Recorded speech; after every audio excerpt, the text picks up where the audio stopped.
নমস্কার বন্ধুরা, লিপিস কিচেনে সবাইকে স্বাগত। আজকের রেসিপি বথুয়া শাক। বথুয়া শাক এরকম ধরনের দেখতে হয়, আপনারা নিশ্চয়ই সবাই জানেন। আমি বথুয়া শাকটা খুব ভালো করে বেছে পরিষ্কার করে নিয়েছি। এই পেছনগুলো কেটে এতটা মতো কেটে বাদ দিয়েছি, দিয়ে পরিষ্কার করে রেখেছি। এই শাকটা এবার আমি ভালো করে কুচি কুচি করে কেটে পরিষ্কার করে ধুয়ে নিয়ে 4 থেকে 5 বার জল পাল্টে ধুয়ে নেব। তারপরে আমি কিভাবে তৈরি করব আপনাদের ফিরে এসে পরের স্টেপ দেখাচ্ছি। শাকটা আমি খুব ভালো করে কুচি কুচি করে কেটে নিয়ে ফিরে এসেছি। এখন খুব মিহি মিহি করে কুচি কুচি করে কেটে নিয়েছি। এই শাকটা তৈরি করতে লাগছে একটুখানি বেগুন কেটে রেখেছি, হলুদ, নুন স্বাদ অনুযায়ী, চিনি, আর ফোড়নে লাগছে কালো জিরে, চেরা কাঁচা লঙ্কা। এবার আমি শাকটা গরম জলের মধ্যে ফেলে খুব ভালো করে 5 মিনিট সেদ্ধ করে নেব। এই গরম জল আমি বসিয়ে দিয়েছি। এবারে শাকটা আমি এর মধ্যে ফেলে দেব।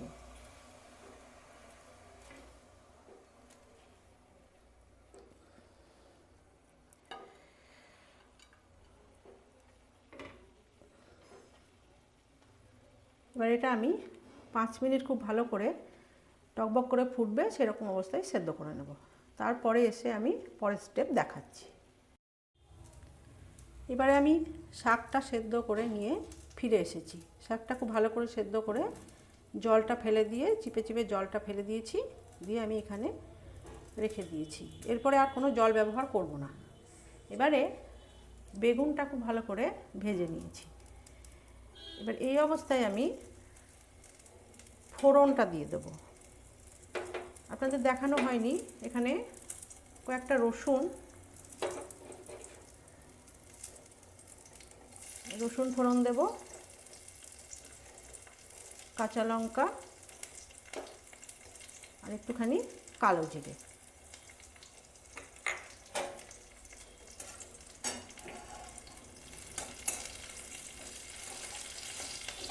শাকটা ভীষণ ভালো খেতে, একটাই খালি একটু সেদ্ধ করে নিলে শাকটা খুব ভালো হয়। এই শাকটা তো আমাদের সরস্বতী পুজোর পরে যে ষষ্ঠী আসে, সে ষষ্ঠীর সময় সিজানো ষষ্ঠীতেই লাগে শাকটা। লঙ্কাগুলো যদি আপনারা ঝাল খান তাহলে একটুখানি কেটে দেবেন তেলের মধ্যে।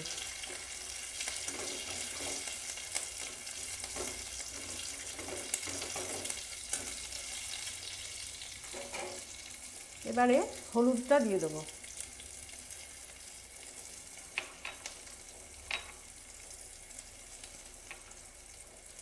স্বাদ মতো নুনটাও দিয়ে দেবো।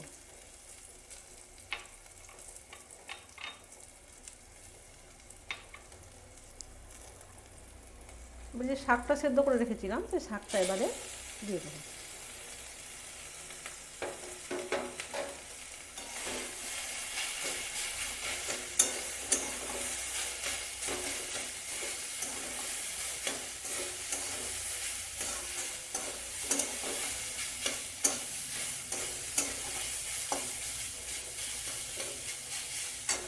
এবারে চিনিটা দিয়ে দিচ্ছি।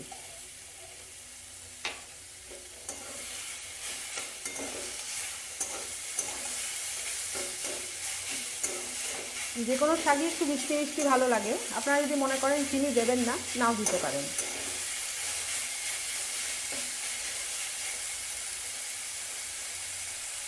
আমি এবার একটু গ্যাসটা কমিয়ে ঢাকা দিয়ে দেবো। আমি রান্নাটা 5 মিনিট করে নিয়ে তারপরে আমি ফিরে আসছি। 5 মিনিটের মধ্যে আমি চলে এসেছি। তার মাঝখানে দুবার ভালো করে নেড়ে দিয়েছি।